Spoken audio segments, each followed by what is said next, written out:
Hey guys, Scott here to talk to you about the Saint's Bident, which is usually thought of as a joke weapon, and rightfully so. The thing is, if you try to keep this thing pure physical, it will do abysmally bad damage.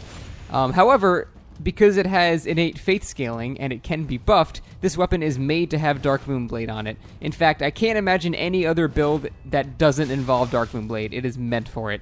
So, once you have this weapon buffed with Dark Moonblade, then it's pretty much like using a Gargoyle Flame Spear that's on a timer. Then it'll have about the same damage and the same range, so that's nice, I guess, but it's still on a timer, so you need to make good use of your actual buffs. But other than that, I mean, you pretty much play it like any other spear. So you want to build it with 60 faith and then, base strength and base dex. But the actual mechanics of how you fight people are pretty much the same.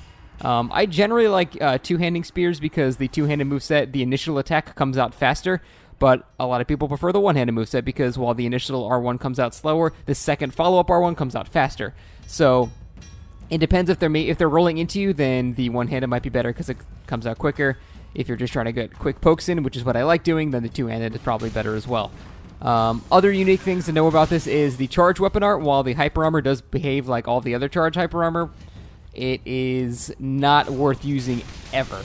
The charge on this does extremely bad damage, and that's because Dark Moonblade pretty much adds nothing to charge. So you're charging with like a 298 AR spear, which ends up doing maybe 300 damage on a successful charge.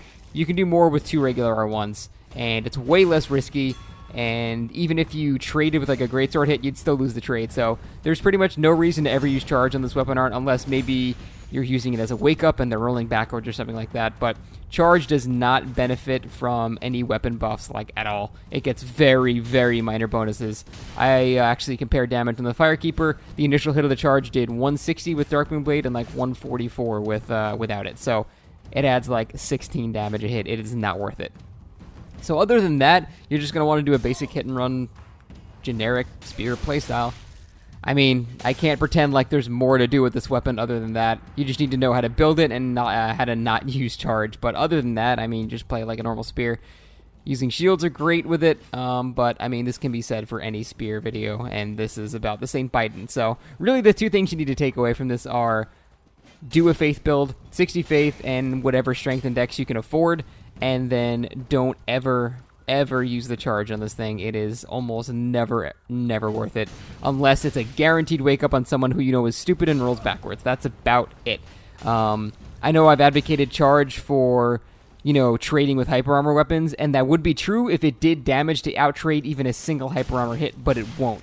So in that case, you want to just stick with your basic attacks. Not the most interesting weapon, but it can be extremely effective because it's just a long spear that does good damage when it's buffed. So, boring as shit, but not so bad while it's buffed. That is the Saint's Bident, guys, and I'll see you next time.